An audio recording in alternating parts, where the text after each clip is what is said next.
So perhaps it's understandable. But Rajiv, Rahul, Tista, Divya, Samyak, friends, or as we say in Kerala, brothers and sisters, that's the usual political greeting. Good to see you all this evening. It's almost too cold to focus on the energy that we all need to translate the ideas of this evening into something concrete. But let me try and put a couple of thoughts before you. The first is, we all stood there and opened this ribbon and showed you this book about the International Year of Youth. Since I'm no longer at the UN and Rajiv no longer has to worry about the things I say as he has had to once upon a time when he worked for me, let me say that I think it's a terrible idea. I think every year is a year of youth. I think particularly if you're young, this year is your year. Next year is your year. Don't ever let yourself be confined by the tyranny of a date on a UN pamphlet. Seize the moment. This is what I really wanted to come here and tell you all. Because the fact is that there is almost no disadvantage of being young that can't be turned into an advantage. You know that George Bernard Shaw, I think it was, said that youth is such a wonderful thing, what a pity we waste it on the young. and that the truth is because, in fact, most young people waste their youth. They waste the opportunities that being young gives you. When you're young, some people say you're too innocent. For me, that's wonderful because it's only the innocent who are capable of holding on to ideals. When you're young, sometimes people say you don't have enough experience. But the great advantage of not having experience is you don't know what can go wrong. So you will try things with courage. To be young, people say, is not to know how the world works. In my view, that's great because you can change the way the world works. To be young sometimes is to be told you don't have the resources, you don't have the clout, you don't have the rank or stature or protocol position to get things done. Well, to me, the great advantage is you're not bogged down by all the expectations of rank or status or protocol. You are who you are a human being, you're not defined by whatever rank or position you've acquired. Go out and act from your heart and your convictions. One of the great things that I was fortunate to have as a young man at the UN, of course I had to conceal my age for most of that time, but the fact is that there was so much that I found myself able to do. I mean, I began working for refugees when I joined the UN at the age of 22. At 25, I was heading our operations in Singapore that were rescuing refugees, or rather the ships that were rescuing refugees on the high seas were coming into the port of Singapore, and was my office's job to try and get them off those ships, negotiate with the government of Singapore and with the countries of potential resettlement to give the guarantees that would get them off the ship. But we also ran the refugee camp, and we essentially were a bunch of young people. At 25, I was actually slightly younger than 3 or 4 of my colleagues, but older than 2 or 3 others. And I think I'm fairly sure that during my 3.5 years running that operation in Singapore, there was nobody on my staff over 30. And there we were trying to cope with these thousands of people coming off sometimes from Vietnam, with distinguished careers and backgrounds behind them, suddenly helplessly dependent on this bunch of young people to organize their lives, to give them food, clothing, and shelter, to try and steer them towards new hopes and new lives. And I'll tell you, there was nothing more satisfying that I've done in my rather long professional life now than being able to invest some of my youthful idealism and energy in actually changing the lives of people for the better.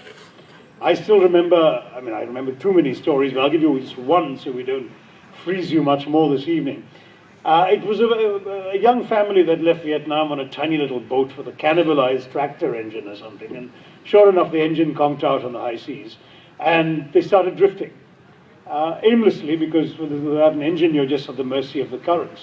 And they ran out of the food they brought, they ran out of drinking water, and they were surviving essentially on rainwater and hope. But they had there was a young couple with 2 small babies, an infant about 4 years old, and then a tiny baby less than a year old. And they couldn't survive on rainwater and hope. So the parents did something unbelievably courageous. They slit their own fingers and made the infants suck the blood to get the nourishment that they would need to survive. Happily, they drifted into the sea lanes. They were rescued by, as it happens, an American ship. And when they were rescued, they were too weak to even stand that. We bodily lifted from the boat and brought in. And when the ship came and we got a radio message, and my staff and I bust every rule in the book to get them off the ship and into intensive care.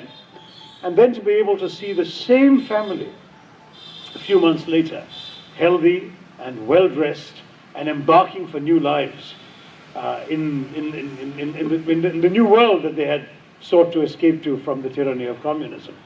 That offered the kind of satisfaction that there are few jobs anywhere in the world you could do, could give me. And I think, to me, moments like that, and the letters I got for some of the things I did from the refugees, meant far more than any UN position or protocol rank or whatever.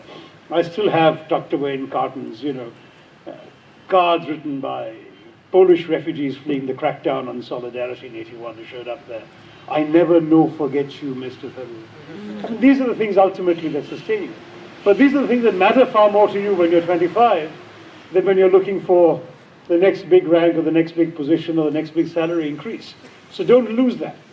I say to all of you, when I tell you these stories, that I remember what it was like to be young, to feel one had the opportunity to serve others, to know that you could put your head to the pillow at night, knowing the things you'd done during the day had made a difference to people's lives.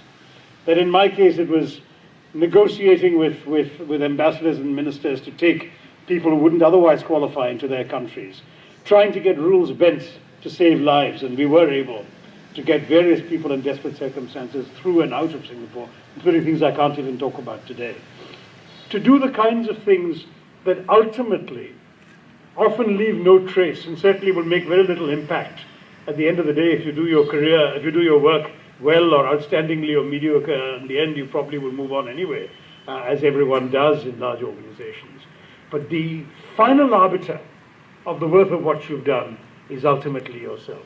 It's when you look back, as I say, when you put your head to the pillow at night, when you wake up that next morning and see your bleary face in the mirror, that you know that you can look at that face with pride and satisfaction and not with shame, or not with the kind of shame that can only come from having done well without having done any good. It's all too easy. Believe me, you will soon get to the age when doing well seems more important than doing good.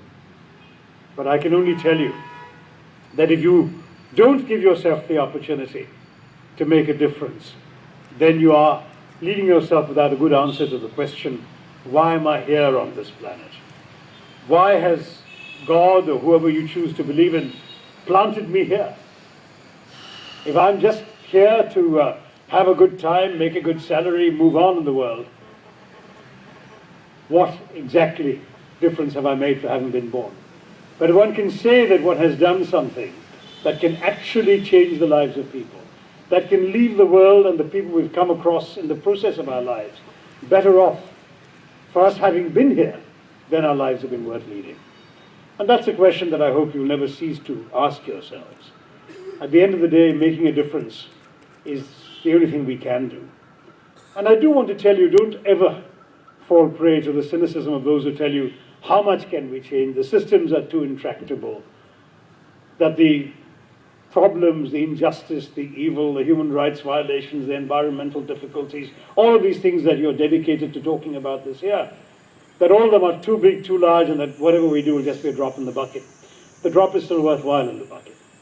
Ultimately, all we can do is to work at where we are in the field, the country, the place we find ourselves in, to make the impact we can. And don't let anybody ever tell you that isn't worthwhile. It is the only worthwhile thing there is. And if you can touch one person's life, or a million, depending on which organization you're in and what kind of opportunities you have, that one person is just as worthwhile as the million you might be able to touch.